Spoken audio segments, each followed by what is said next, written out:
and my wife for putting this together. This is a day I never wanted to see come, and here we are.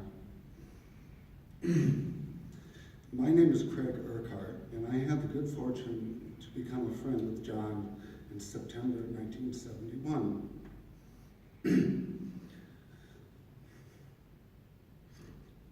That is a friendship of 47 years, and one I'm so grateful I share. I know that here assembled are a few friends of John who actually knew him longer than I, and how fortunate for you.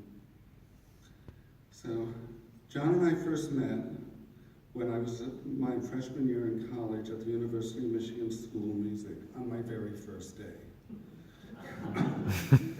I must have looked a bit overwhelmed, and John, who was standing there, and I learned later was never one to be shy, struck up a conversation with me and showed me around the school and gave me some freshman tips. I was drawn to his ease, his openness, and his selfless kindness. It turned out that John and I were studying with the same professor of piano, so we would see each other during the Friday afternoon performance class. And then we'd hang out together with others after the class. Unfortunately, John was not as fond of our professor as I was, so he transferred to another professor, but our budding friendship did not.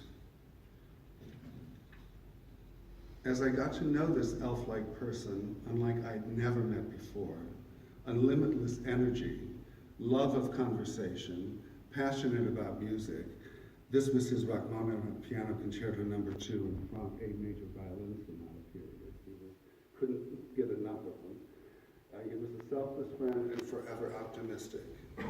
I understood how fortunate I was to have been taken under his wing.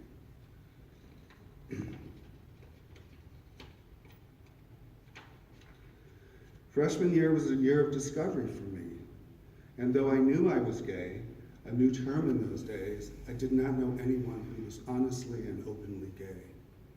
That is until I met John. I was astonished how simple it was for John just to be John. I was so impressed by John when he was in the lead of one of the first gay pride parades in Ann Arbor. He showed me how just to be honest with myself. That was a wonderful gift he so easily bestowed. Those years in Ann Arbor were wonderful for me, and one of the reasons was John was always there for me. And John was already a fixture around town, jetting from here to there in any weather on his bicycle, a trait he brought with him to Berlin and continued just up until his passing. But soon he graduated and moved to Germany, which made him my coolest and most worldly friend.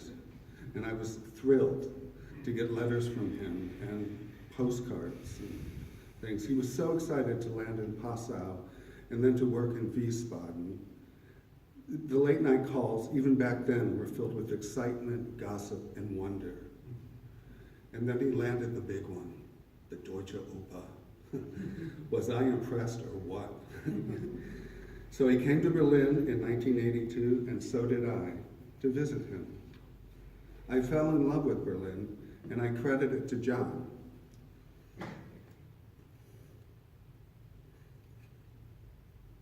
Who guided me through the divided city by bike and through the Friedrichstrasse crossing without a sense of intimidation. One of the main reasons I moved to Berlin was to be close to John. And Berlin is not the same without him, and never will be.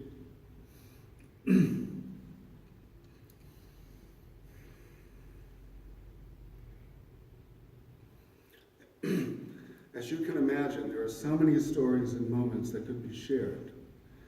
But those at the moment I'd still like to hold close to my own heart. But I am grateful that just days before he died, he was a major participant in Sasha's and my wedding, giving his last public performance, one forehand piece with Byron, as well as a very individual performance of one of my own compositions. It meant so much to me and to us. And it meant a lot to John to be able to do that. He couldn't tell me enough how glad he was there and how happy he was to be a part of that. John did land the big one with the Deutsche Oper. It became his lifelong passion and his family. Not just the house, but all the singers and musicians he worked with, all the directors and all the creative people that he came to know. Unfortunately, I feel John had no idea how respected he was worldwide. I guess he was just too modest to see that. John was just always very content working with great music, great singers, and great colleagues. And we were all the better for having John in our lives. Thank you.